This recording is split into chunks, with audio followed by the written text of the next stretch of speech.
Hello बच्चों, welcome back. आज हम लोग डबल एंट्री बुक कीपिंग के बारे में पढ़ेंगे। ये double entry book keeping system जो है, it is the most scientific method. और ये किसकी वजह से मिला हमें? ये एक इटालियन मर्चेंट हैं, Italian merchant. He was born on 10th November 1494. इनकी वजह से ये हमें मिला। इनका नाम है लूका डी बार्गो पचौली। और इस दिन हम लोग इंटरनेशनल अकाउंट्स डे भी बनाते हैं। इस सिस्टम के बेसिस पे ये कहा जाता है that there are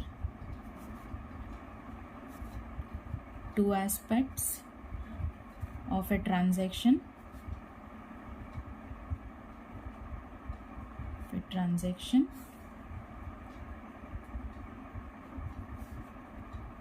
one is debit, उसको DR लिखा जाता है, and other is credit, CR लिखा जाता है।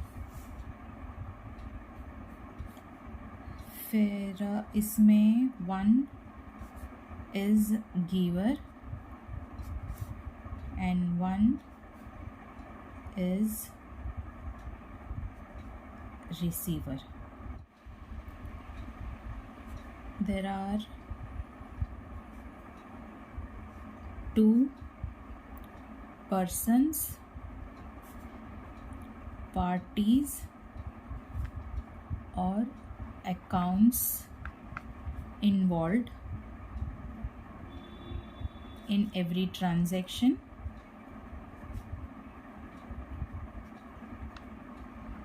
Something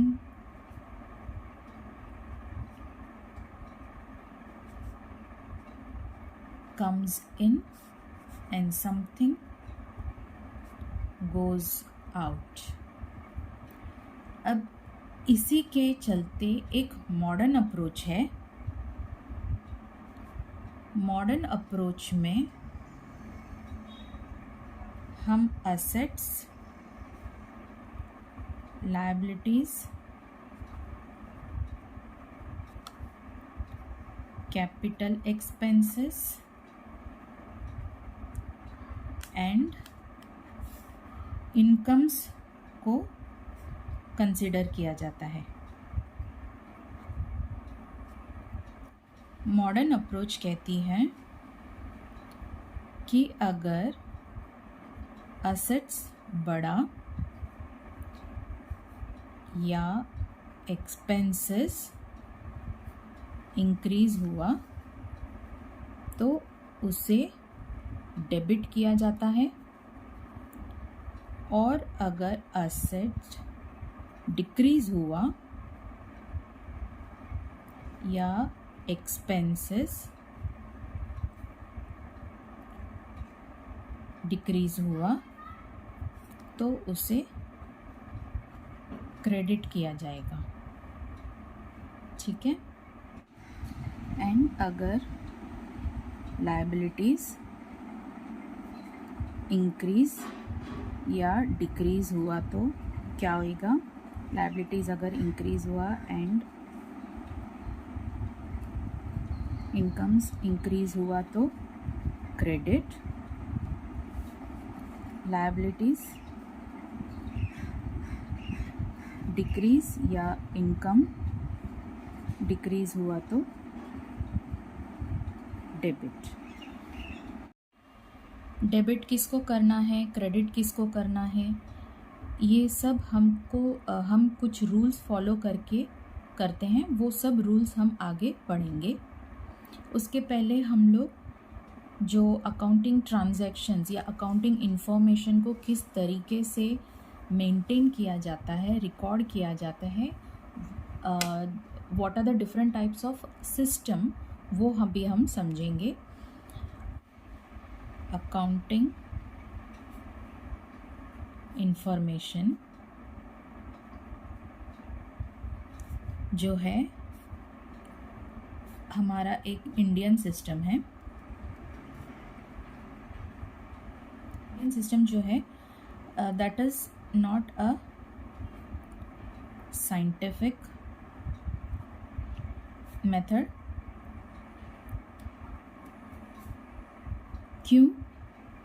क्योंकि ये डबल एंट्री फॉलो नहीं करता है। Double entry does not follow double entry. ये does not follow double entry system. इसको हम महाजनी देशीनामा भी कहते हैं, और ये हमारे रीजनल लैंग्वेजेस में बनाया जाता है, जैसे कि मराठी, गुजराती, उर्दू, हिंदी। और ये छोटे स्मॉल बिजनेसेस के लिए ओके है।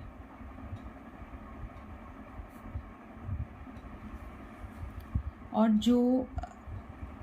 जिस बुक में इसे बनाया जाता है उसे बही खाता कहा जाता है। बही खाता या फिर किर्द।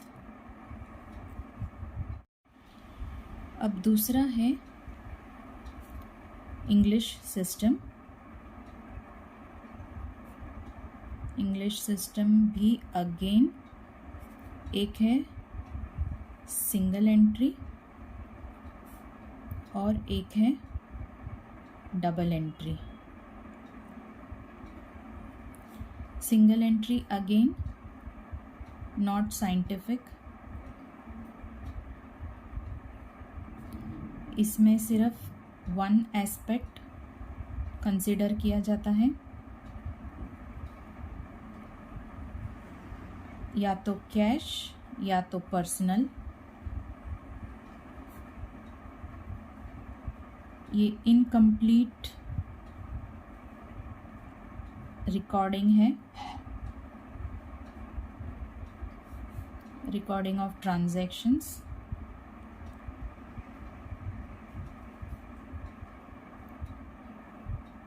बिजनेसेस जो है अपने कन्वीनियंस के हिसाब से चेंज करते रहते हैं, और it is suitable only for small organisation, small businesses. ये एक्यूरेट भी नहीं होते हैं, नॉन एक्यूरेट।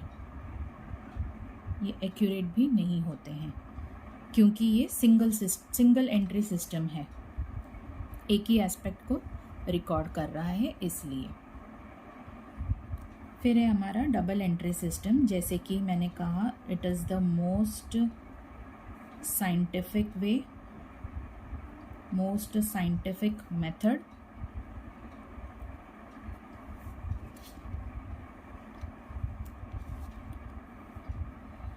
इसमें दो एस्पेक्ट आ जाता है, टू फोल्ड इफेक्ट्स आ जाता है, एक डेबिट, एक क्रेडिट। सो ये दो तरीके के सिस्टम है जिसके बेसिस पे अकाउंटिंग इंफॉर्मेशन रिकॉर्ड किया जाता है। सो अभी डबल एंट्री सिस्टम का एडवांटेजेस क्या है? डबल एंट्री सिस्टम, जैसे कि मैंने कहा, it is a most scientific method है ना, इसलिए ये बहुत ही फर्स्ट इसका एडवांटेज है कि ये एक्यूरेसी देता है। इसमें जो भी डेटा हम लोग एंट्री करते हैं वो एकदम एक्यूरेट रहता है, क्योंकि डुअल एस्पेक्ट कंसिडर कर रहा है। तो हर एक ट्रांजैक्शन का दोनों इफ़ेक्ट ये रिकॉर्ड कर रहा है, इसके लिए ये एकदम एक्यूरेट सिस्टम है, ये हमें एक्यूरेसी देता है। सेकंड इसका एडवांटेजेस है कि कंप्लीट रिकॉर्ड है। Again why complete record? क्योंकि ये दोनों एस्पेक्ट को कंसिडर कर रहा है। इसके लिए पूरा एक ट्रांजैक्शन जब भी होता है उसका पूरा एंट्री बुक्स ऑफ अकाउंट्स में हो जाता है, इसके लिए ये कंप्लीट रिकॉर्ड भी कहलाता है। और बिजनेस रिजल्ट दे रहा है ये। Third is business result. किस तरीके का business result? Expenses, losses, income, gains, liabilities, assets, debtors, creditors etcetera, इन सब की जानकारी हमें बुक्स ऑफ अकाउंट से मिल जाती है। सो बिजनेस रिजल्ट जो है वो हमें डबल एंट्री सिस्टम से मिल जाती है, ठीक है। और the last is the common acceptance. Common acceptance कैसे? हर एक ऑर्गेनाइजेशन को इन्हीं रूल्स एंड रेगुलेशंस को फॉलो करना पड़ता है और अपने बुक्स ऑफ अकाउंट्स बनाने पड़ते हैं, अपनी डबल एंट्री सिस्टम करनी पड़ती है। तो यूनिवर्सल अकाउंटिंग पॉलिसीज़ है, अकाउंटिंग प्रिंसिपल्स है। इसके लिए ये हर कोई, या तो गवर्नमेंट अथॉरिटीज़, फिनेंशियल इंस्टीट्यूशंस, सब इसको एक्सेप्ट करते हैं। So it is commonly accepted all over India. Okay, so these are the advantages of double entry bookkeeping system. So now what we can summarize from this is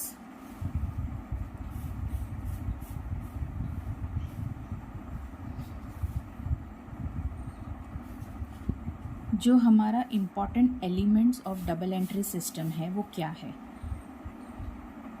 हमें यहाँ पे flow of important elements, ठीक है, हमें यहाँ flow of जो transaction है उसे समझना है, कैसा हो रहा है। देखिए, पहले तो आप क्या करते हैं, आप रिकॉग्नाइज करते हैं एक ट्रांजैक्शन में डुअल इफेक्ट्स को, ठीक है। जब भी कोई ट्रांजैक्शन होता है उसमें आप उसके डुअल इफेक्ट्स को समझते हैं। जैसे कि कोई ट्रांजैक्शन दिया है, से suppose I have invested ₹1 lakh in a business, right. यहाँ पे डुअल इफेक्ट क्या है कि मैंने एक इन्वेस्टमेंट की है 1 लाख की, और दूसरा इफेक्ट क्या है कि एक बिजनेस में इन्वेस्ट किया है। तो इस तरीके से हर एक ट्रांजैक्शन में, जैसे कि मैंने second example is purchase goods for ₹50,000, तो यहाँ पे दो इफेक्ट क्या हुआ है, गुड्स आया है एंड मैंने कैश दिया है। सो हर एक ट्रांजैक्शन में आपको उसके डुअल इफेक्ट्स को समझना चाहिए। उसके बाद सेकेंड एलिमेंट क्या है, recording of these transactions, right.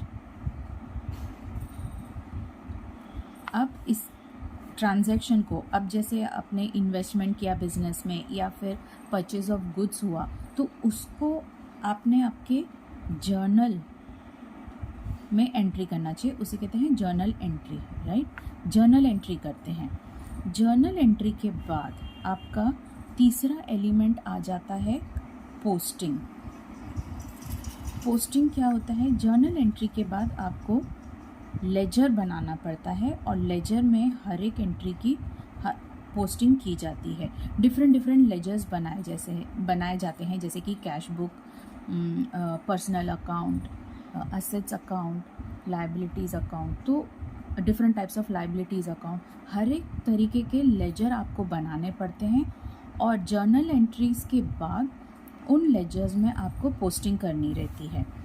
Posting करने के बाद आपका फोर्थ एलिमेंट आ जाता है बैलेंसिंग।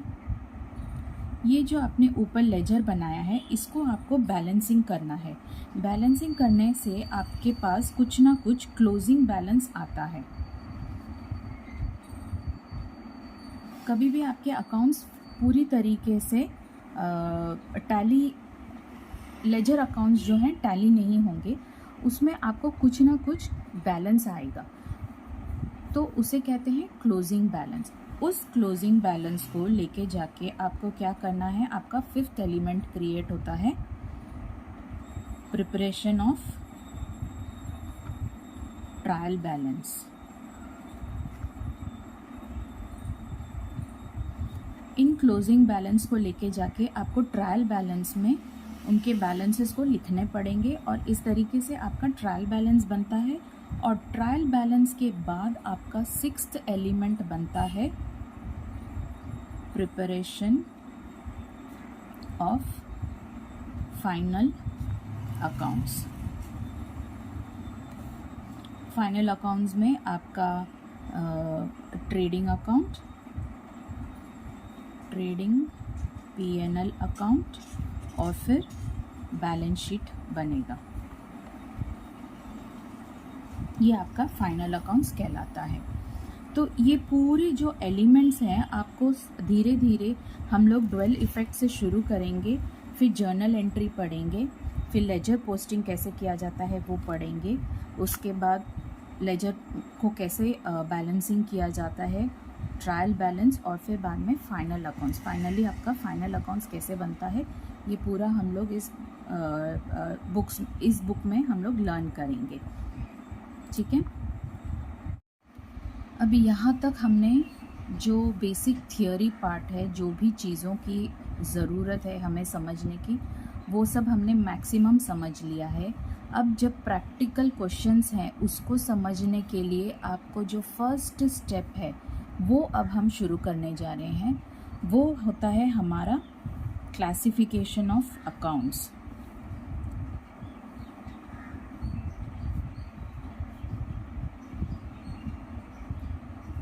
अकाउंट्स में जो भी एक अकाउंट है उसको हमें तीन तरीके से उसे क्लासिफाई करना रहता है। एक होता है पर्सनल अकाउंट, एक कहलाता है रियल अकाउंट और एक कहलाता है नॉमिनल अकाउंट। और पर्सनल अकाउंट किस तरीके से बिहेव करता है, रियल अकाउंट किस तरीके से बिहेव करता है और नॉमिनल अकाउंट किस तरीके से बिहेव करता है, ये हमको अब पढ़ना है, क्योंकि उसी बेसिस पे हमें किसे डेबिट करना है और किसे क्रेडिट करना है ये हमें पता पड़ेगा कि whether that account is a real account, it is a personal account और a nominal account. So on the basis of that we have to either debit it और क्रेडिट इट। ठीक है, तो इसके लिए पहले हम कोई भी अकाउंट को क्लासीफाई करेंगे और फिर उसके बाद हमारे पास 3 गोल्डन रूल्स हैं जो हम लोग समझेंगे और उस बेसिस पे हमें डेबिट क्रेडिट करना है। सो फर्स्ट ऑफ ऑल तो हमारा अकाउंट्स जो है वो है पर्सनल अकाउंट। ठीक है, और दूसरा जो है वो है impersonal account. Impersonal account, impersonal account में भी अगेन एक कहलाता है रियल अकाउंट और एक है नॉमिनल अकाउंट। अब देखिए पर्सनल अकाउंट क्या हुआ। पर्सनल नाम से ही पड़ता है पर्सन, पता पड़ता है पर्सन, जैसे कि मैं, आप, एक इंडिविजुअल जो एक पर्सन जैसा है वो सब जो है वो पर्सनल अकाउंट कहलाता है। जैसे कि सुनीताज राम्स अकाउंट, सुनीताज अकाउंट,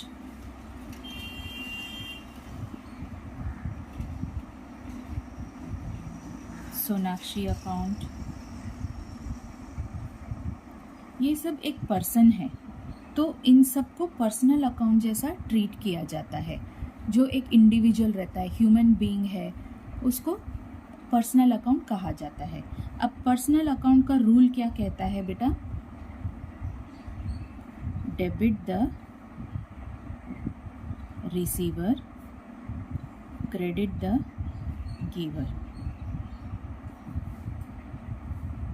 ये इसका फर्स्ट गोल्डन रूल है किसका? पर्सनल अकाउंट का।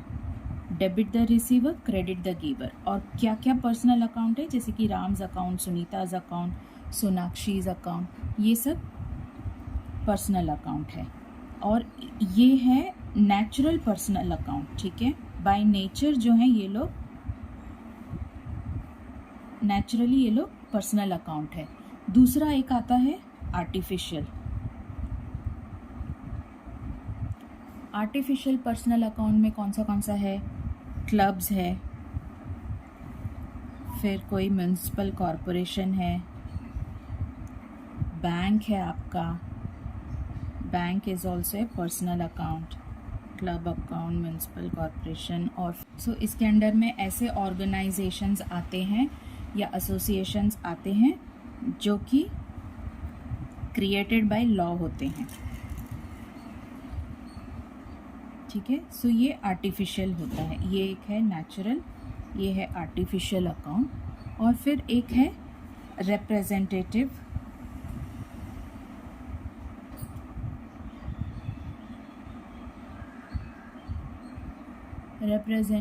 Personal account. Representative personal account में क्या आता है? आपका आउटस्टैंडिंग एक्सपेंसेस आता है, फिर आपका प्रीपेड एक्सपेंसेस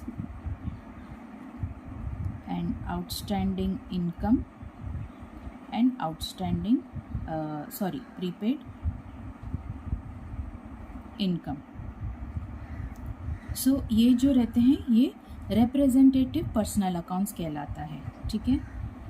उसके बाद नेक्स्ट है हमारा रियल अकाउंट। रियल अकाउंट में अगेन दो तरीके का होता है, एक तो होता है टैंजिबल और एक होता है इनटैंजिबल। टैंजिबल वो होता है जिसे आप देख सकते हैं, टच कर सकते हैं, फील कर सकते हैं, उसे टैंजिबल रियल अकाउंट कहा जाता है। जैसे कि आपका गुड्स हो गया, फिर आपका बिल्डिंग, फर्नीचर, कैश, मशीनरी, ये सब जो है ये आपका टैंजिबल रियल अकाउंट है। इनटैंजिबल रियल अकाउंट कौन सा है? जैसे कि गुडविल है, पेटेंट है, कॉपीराइट, ये सब आपका इनटैंजिबल रियल अकाउंट है। अब इसका रूल, गोल्डन रूल क्या कहता है? Debit what comes in, credit what goes out. ये रूल कैसे अप्लाई करना है ये भी हम लोग एग्जाम्पल से समझेंगे। ये 3 गोल्डन रूल आपको लर्न करना है। और जब भी कोई भी तरीके का अकाउंट आया है तो आपको पहले वो सोचना है कि पर्सनल अकाउंट है, रियल अकाउंट है कि नॉमिनल अकाउंट है, और उसी बेसिस पे आपको डेबिट या क्रेडिट करना रहता है। अभी हमारा तीसरा जो है वो है nominal account.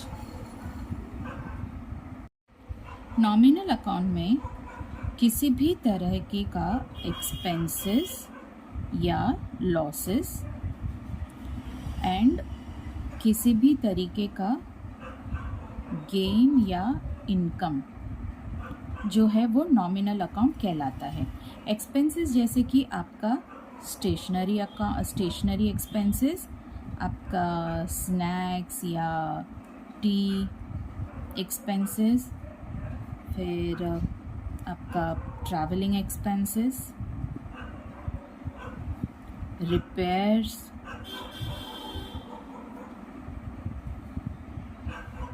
loss on sale of furniture etcetera, ये सब आपका एक्सपेंसेस एंड लॉसेस है।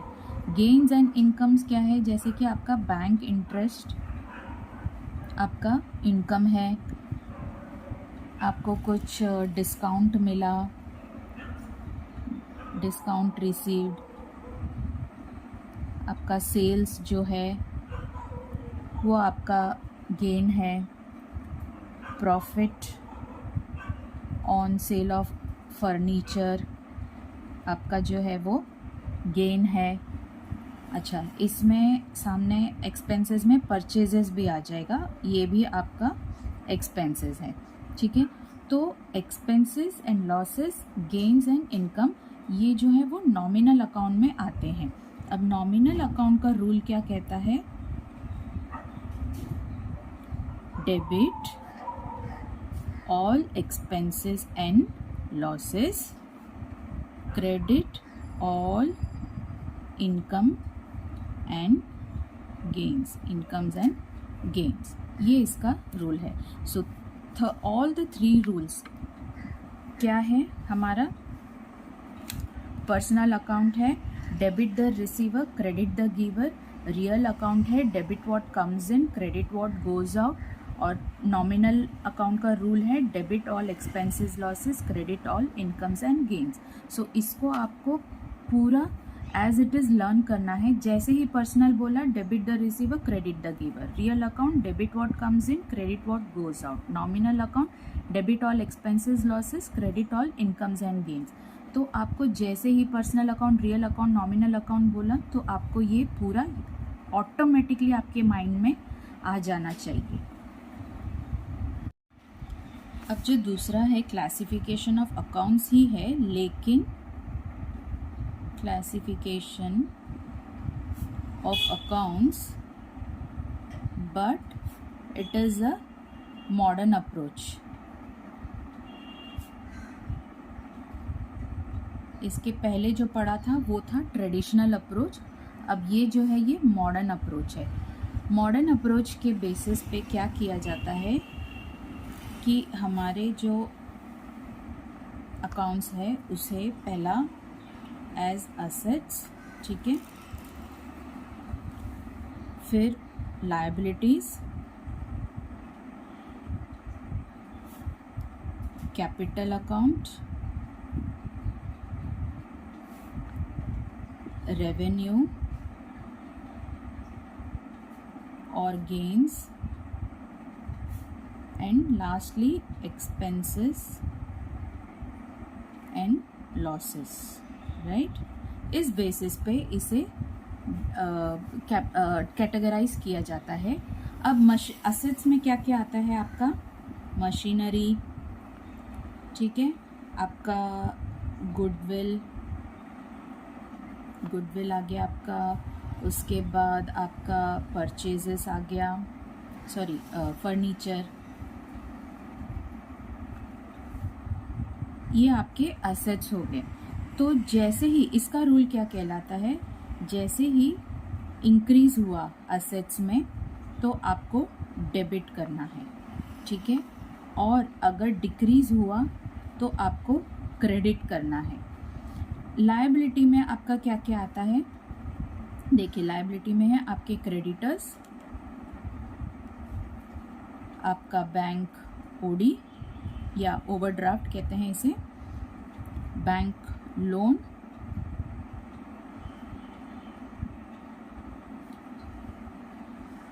देन आपका है आउटस्टैंडिंग एक्सपेंसेस, राइट। ये आपके लायबिलिटीज हो गए। लायबिलिटीज में अगर आपका लायबिलिटीज इंक्रीज हुआ तो आपको करना है उसे क्रेडिट, और अगर डिक्रीज हुआ तो आपको करना है उसे डेबिट, राइट। फिर आता है आपका कैपिटल। कैपिटल अकाउंट क्या है, Aditya's capital account, Ram capital account, Sharma traders etcetera. ये आपका कैपिटल अकाउंट है। कैपिटल अकाउंट का रूल क्या कहता है? जैसे ही कैपिटल इंक्रीज हुआ तो आपको उसे क्रेडिट करना है, और अगर डिक्रीज हुआ तो आपको उसे डेबिट करना है। ठीक है। रेवेन्यू, अगेन आपका रेवेन्यू एंड गेन्स कैसा है? आपका बैंक इंटरेस्ट हो गया, रेंट रिसीव्ड, फिर इंटरेस्ट रिसीव्ड, डिविडेंड, किसी तरीके का डिविडेंड शेयर्स में, ये सब आपका रेवेन्यूज एंड गेन्स है। तो इसका रूल क्या कहता है? जैसे ही इंक्रीज हुआ आपको उसे क्रेडिट करना है, और अगर डिक्रीज हुआ तो आपको उसे डेबिट करना है।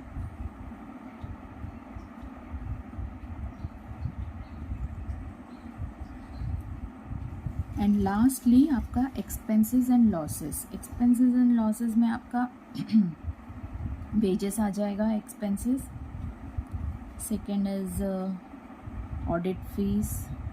These are just examples, some of the examples. They are not conclusive examples, they are inclusive examples. इसमें और भी कई तरीके के expenses, revenues, capital account, liabilities, assets आ जाएंगे. They are just some of the examples. Okay. Third is loss by fire, depreciation, etc. तो इसका rule क्या कहता है? जैसे ही इंक्रीज हुआ you have to debit it, जैसे डिक्रीज हुआ you have to credit it. ठीक है। So again we will summarise that if assets increase then debit, and if assets decrease credit. Liability increase credit, liability decrease is debit. Capital account increase credit, decrease debit. Revenue and gains increase credit, decrease debit. Expenses and losses आपका increase हुआ तो debit and decrease हुआ तो credit. Okay, so this is as per the modern approach, and the previous one which we learned was the traditional approach. ठीक है, ये आपका traditional approach है। In next video we will take up some of the examples, solved examples, and we will try to understand what we have learned so far. Okay, so अगर आपको ये video अच्छा लगा, आपको समझने में इजी हुआ, दिक्कत नहीं हुई, तो आप प्लीज़ लाइक कीजिए और अपने दोस्तों के साथ शेयर भी कीजिए एंड सब्सक्राइब कीजिए। Thank you.